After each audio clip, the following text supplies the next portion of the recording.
Wildlife mentioned, we are having event after event last 5 years, and I have been fortunate to attend 3 programs in a row, and this program is also one of the finest programs which has been organized by the government of Andhra Pradesh. Elephant, as we know, is a very, very important species. This is the keystone species, is the umbrella species, and this species, the survival of this species basically signals a lot of good things about our forest. The states which are having the population of elephants, they should be complimented on this day for the efforts which they have put in, because managing elephant population is not an easy task. In India, we have a special responsibility, because we have almost 60% of the Asian elephant population and some of the finest elephant landscapes, as were mentioned by previous speakers, like the Nilgiri landscape, one of the finest landscape. And we all are custodian of those landscapes and we are managing them well. On this day, I would like to mention a few things which the ministry has done, which the Project Elephant Division has done, and I must recognize before all of you there's the wildlife who is steering or spearheading the Project Elephant. He has been very, very instrumental, very concerned about the welfare of this species in our country. So I would very briefly mention that what we have done in the last maybe 1 or 2 years. We all know that Project Elephant was launched in the year 91-92, and it had got 3 basic objectives. One was protection of elephants, their habitats and the corridors. Then the second one was the mitigation of human-elephant conflict. And third one was the welfare of captive elephants, which is a very important subject for all of us, because we all know we also have a very substantial population of captive elephants in our country. If I begin with the recent developments which have happened, the first thing I would like to mention here, the All India Synchronized Elephant Estimation. This kind of estimation was a highly scientific and very sophisticated exercise which involved the DNA-based mark recapture methodology, which happened for the first time in our country. And it involved analysis of some 22,000 dung samples which are collected from all over the country. Director WI should also be complimented for the same, because he was also instrumental along with the ministry. He also kept pace and involved his team. The entire team did a wonderful job. And because of this methodological change, the figure gave us a new baseline based on a very, very scientific database.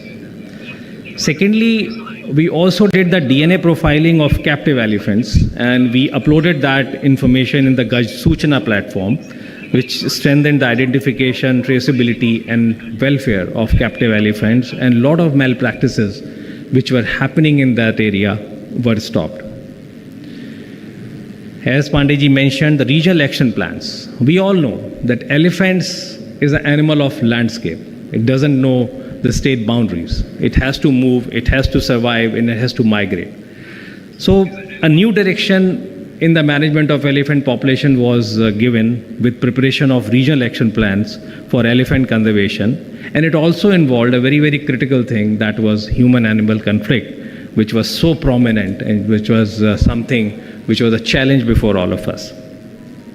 So these regional approaches have already been introduced for 2 major landscapes. One is the southern India landscape and the other one is northeastern India landscape, and which recognizes that these regional approaches should ensure the habitat restoration and coordinated response to conflict. So you can say that next generation of elephant conservation, the efforts of ministry and all of you, they have moved from state-wise management to landscape and regional management. I would also like to mention the human-animal conflict here, because there are a lot of issues which have been a challenge before all of us, like the habitat fragmentation, the loss of connectivity, the expansion of agriculture and settlements, and most importantly, the availability of attractive crops for the elephants, which they prefer. And this changing land use pattern and the development of infrastructure, which is coming up at a very fast pace, has given us a more difficult task. The burden of conflict, we must appreciate here, is also not evenly distributed. There are certain landscapes which are having very, very disproportionate human casualties despite having relatively small elephant populations. I think you all know a lot of background about this, so I would not be going deeper into this. So now the objective is, it has shifted from driving away the elephant from villages to understand the underlying cause of conflict and create safer and predictable movement pathways. So these elephant corridors, we have a lot of elephant corridors, 150 elephant corridors, where there is a lot of demand that this should be legally recognized. But at least the corridors have been identified, and these corridors have given us a good ground to work on their protection and their management. Thirdly, I would like to mention that we have also gone ahead and done a very novel thing. Because we know that infrastructure is coming up at a very fast pace, we are a developing country, and a lot of things we have to do under this thing.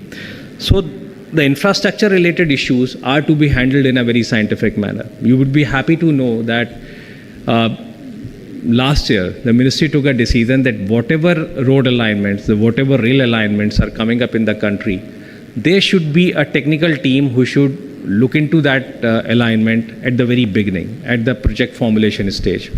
And the WI plays a very, very important role in that, because they have devoted some of the very competent faculty members, their scientists, who basically get in touch with NHAI and railway people and all those people who are involved in development of linear projects, and they guide them that which could be the best kind of alignment which can be adopted so that it doesn't result into conflicts any further. So these 3-4 things have been done very, very recently. I would also like to mention here the critical railway stretches which have been identified in the country. There are probably 77 in number, and we have also recommended a lot of mitigation structures. 705 is the number. The most prominent one, probably you all have visited Dehradun in the very recent past. You might have seen the elevated highway which connects Dehradun and Mohan. In the end, I would also like to mention the communities, because Project Elephant puts a lot of emphasis on community involvement, and we always make it a point that the communities who are contributing towards elephant conservation should be recognized, and they should also be empowered. So these communities, the Gram Sabhas, the frontline staff, the traditional knowledge holders, they are recognized, and I know that is happening after this. We also recognize the staff who have contributed to this. Not to forget the management of captive elephants, because elephant conservation also includes welfare of captive elephants. There are states who are with us today, like the state of Tamil Nadu, the state of Kerala, who have done wonderful work in DNA profiling and managing these populations. So we can say that the future of elephant conservation wouldn't depend on the sheer numbers. We won't be like patting on our back by the strength of numbers only. We should basically look at our performance, that how secure the landscapes are, how lesser the conflicts are. So that is the actual thing we should be looking at and we should be focusing at. And I'm sure all of you who have come from far corners of this country, they very well understand the significance of this particular thing. And you all are putting your sincere efforts in these directions. So I would compliment and congratulate all of you for the work which you have done, and I wish all the success in your endeavors. Thank you very much.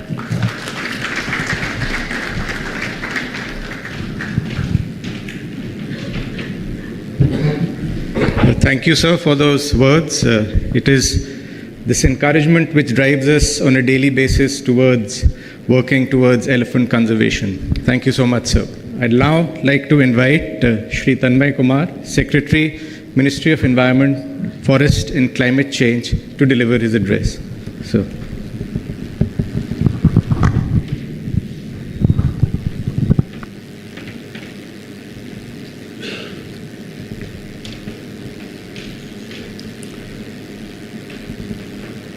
Honorable Minister of State for Environment, Forest and Climate Change, Shri Kirti Vardhan Singh Ji. Honorable Deputy CM, Shri Konidala Pawan Kalyan Ji. My colleague in the Ministry, DG Forest, Shri Sushil Awasthi Ji. ADG Wildlife, Shri Ramesh Pandey Ji. Shri Kantilal Ji, Principal Secretary, Environment and Forest, Government of Andhra Pradesh. PCCF, Dr. PV Chalpati Rao,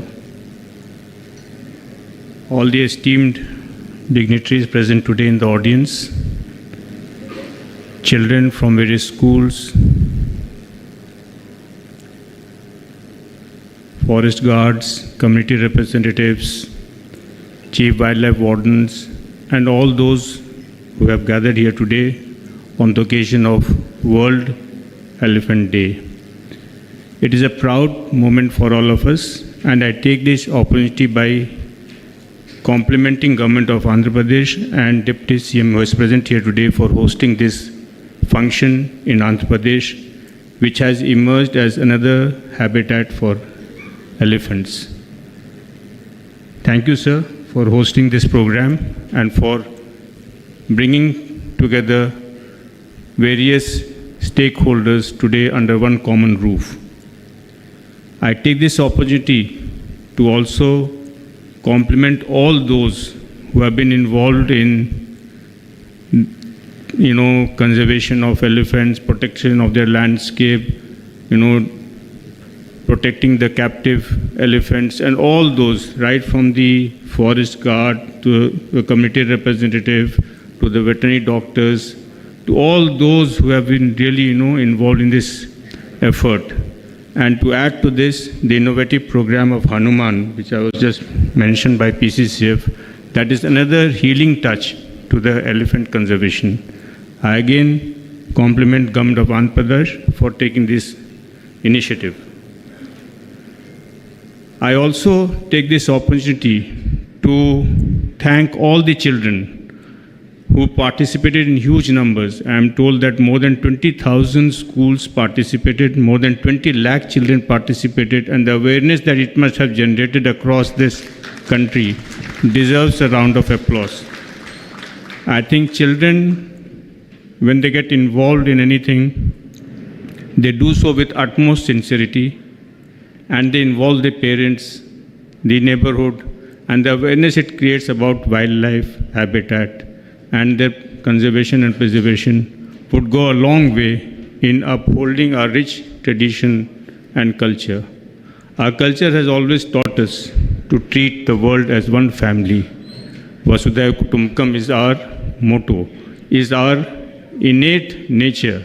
We have welcomed not only, people from different walks of life, from different cultures, tradition in our country, and they have got assimilated and become one. We have welcomed the various wildlife. They symbolize different, vehicles for different gods, goddesses. And that is our tradition. Our tradition is to live in harmony with nature. Our tradition is to respect nature. And World Elephant Day reminds us again of that rich tradition and culture. The importance of elephant is something that we have all, ever since our childhood, we have always, respected, revered. We have always looked up to Lord Ganesh, to elephant as a very good omen, as Ramesh Pandey ji mentioned. And there's one shlok in Sanskrit, which I'll just, read out for you. Gaja Shakti Matam Shrestho, Gaja Shaures Karanam, Gaja Kirti Karo Nityam, Gaja Saubhagyavardhana. Among the mighty, the elephant is supreme. It represents courage, strength, glory, and prosperity. And that is one wildlife, one animal which we have always, always welcomed. And in our childhood days, from those who have not seen elephant in the wild, to see elephant walking down the street itself, evokes a lot of positive sentiments. So where are we in conservation of elephants? Where have we gone wrong? Have we gone wrong? Is it a time to introspect? Is this day reminding us of our duties towards this important species? Are we reminded of the constitutional obligations, our duties under the fundamental duties, the directive principles of state policy which enjoins upon us to protect the environment? In our day-to-day lives, how much time do we actually devote to protecting nature, to protecting the environment? These are issues that we need to ponder. While, as DG Forest has mentioned, we host 60% of the Asia's elephant, the total world's wild elephant population. There are 33 elephant reserves and 150 corridors. So basically, what has happened is, over a period of time, as we have progressed, as we have a dream of becoming a developed nation by 2047, the Viksit Bharat dream of becoming a developed nation by 2047, we also must remember that we have to attain that excellence in the field of environment conservation, ecological excellence also. As Honorable Prime Minister has mentioned often, that economy and ecology needs to grow together. Prakriti and Pragati need to go together. And our Honorable Minister in various forums has already mentioned all this. We are missing him today on this occasion because of his important schedule. He could not come here. But often he has also reiterated the same thing. So it is not one against the other. Development is not at the cost of environment. Environment is not at the cost of development. Sustainable development needs to take both in its stride. And it pains us to see that elephants get killed, not because of anything that we do, but because of our planning process. The accidents, we have lost around 80 elephants over the past 4 years in train accidents. We have introduced technologies to prevent such accidents, but then there's a lot more to be done. So while we have made strides, what needs to be done is what needs to be, remembered and absorbed and implemented in our action plan. And to that extent, the regional action plan that has been thought of to protect the landscape across all the 14 range states is a welcome step. Today, as ADG Wildlife mentioned, we will be releasing 4 such regional action plans. So we are talking about protection of our corridors, because elephants would move from one place to the other in search of their own food, water, and habitat.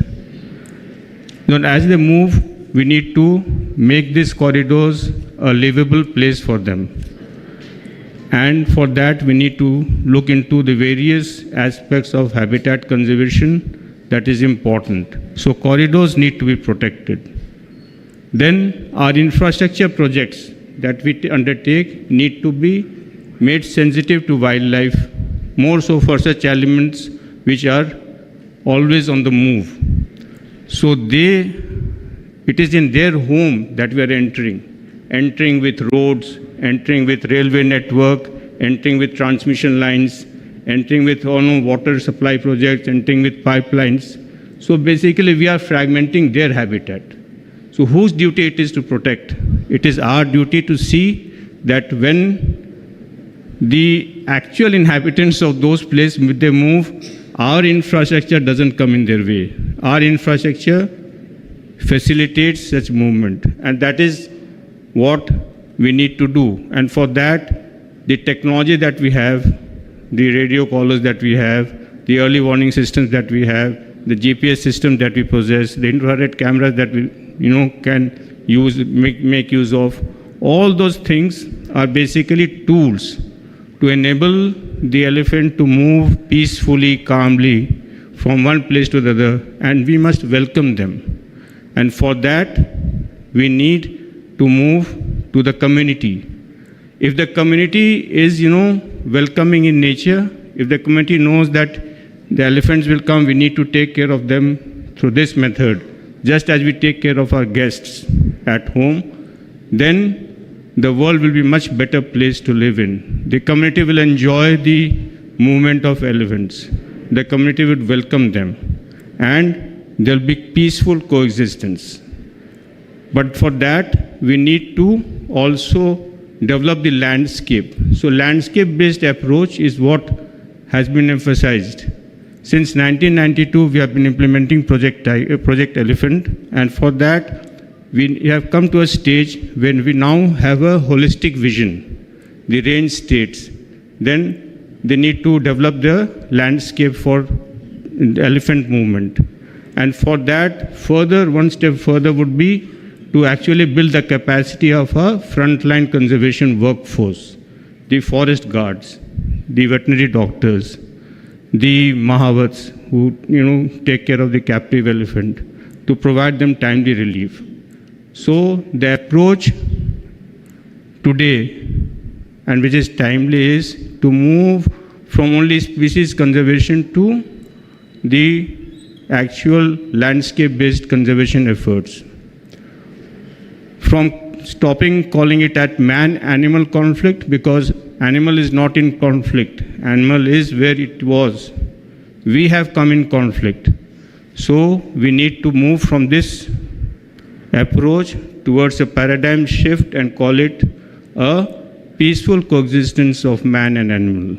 So we need to live peacefully and coexist together with elephants and with other wildlife. So this is the theme with which we should go back and work on our approach and see that we need not get afraid, we need not get panicked by the presence of wild animals, but we need to see how best we can develop their habitat so that they can live peacefully and we can also live peacefully. The country can progress and the world can see a model of development which is not one against the other, but which is one with another. With these words, I thank the organizers of today's function and the government of Andhra Pradesh for organizing this function. Thank you very much.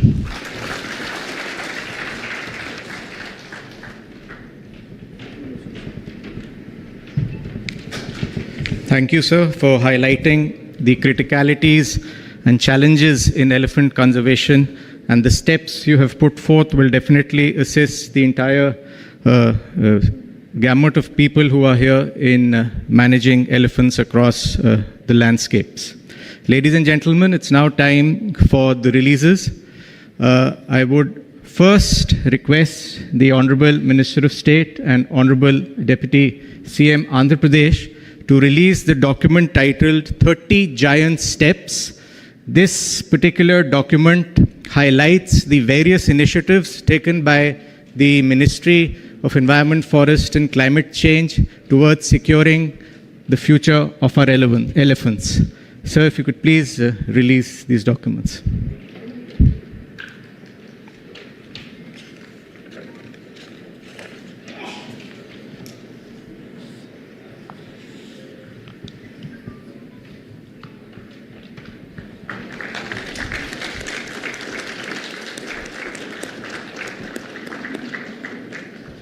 Thank you, sir. Our next document for release is the Regional Action Plan for the Southern Indian states. As has been highlighted by all the previous speakers, this is an important document which will help in securing our elephant populations in the Southern Indian landscape. Sir.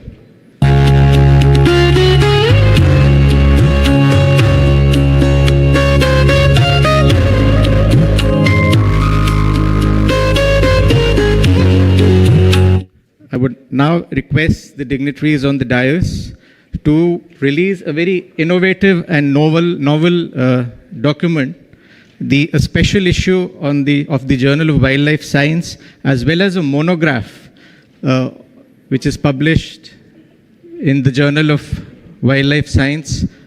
And I will also request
which all students are waiting for. I would like to first announce the results of the National Painting Competition. Unfortunately, the students could not join us today, but we would be showcasing the pictures they made, sir. The first prize goes to Hari Paran of Shri Aurobindo Mira School, Tamil Nadu. So you can appreciate the painting which was made. The second prize in this series goes to Aditi Behera of Odisha. A big round of applause, please. The first prize in this series goes to Ujan Chattopadhyay from West Bengal.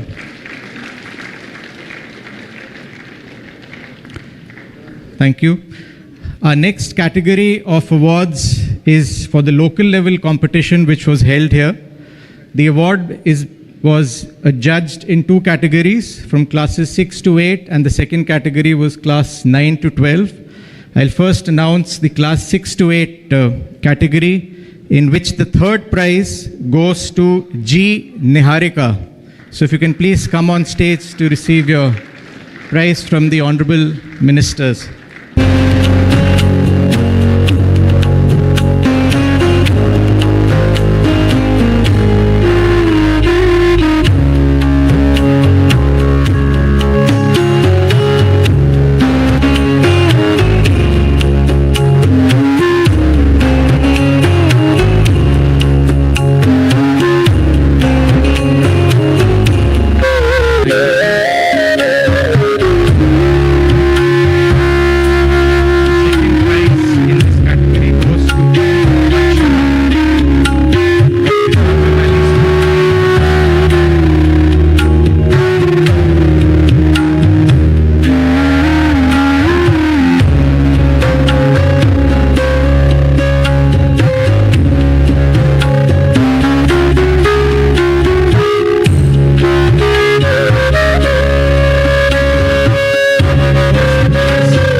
Sneha Ratna of Visakha Valley School once again.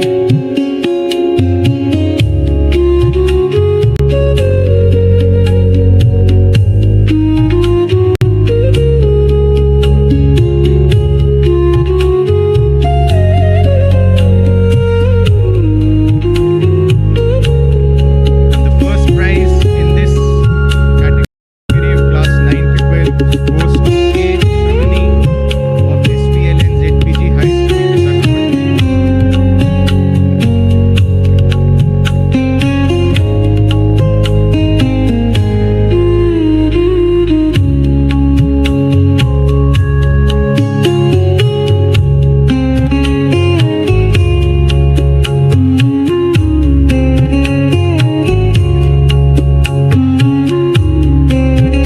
Thank you, sir. We would now be announcing the Gaj Gaurav Awards. As you are all aware that this award has been instituted by the Ministry of Environment, Forest and Climate Change last few years and has been given on the occasion of World Environment Day every year. The first Gaj Gaurav Award goes to late Shri Jubal Nayak posthumously from Odisha. He was unable to come to the occasion today, so I would request Rita Rani Shetty, Section Officer from the Odisha Forest Department, to kindly receive the award on his behalf. Shri Jubal Nayak worked under extreme difficult circumstances during his field and in an operation for driving out elephants in the state of Odisha. He was successful but unfortunately lost his life when one elephant turned back and attacked him. So Rani has been as the representative receiving this award on his behalf.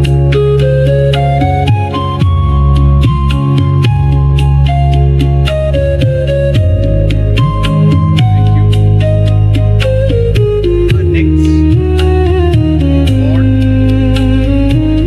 is in the category of communities, and I would like to invite upon Shri Prabhu Datta Behera, a local community member from Odisha,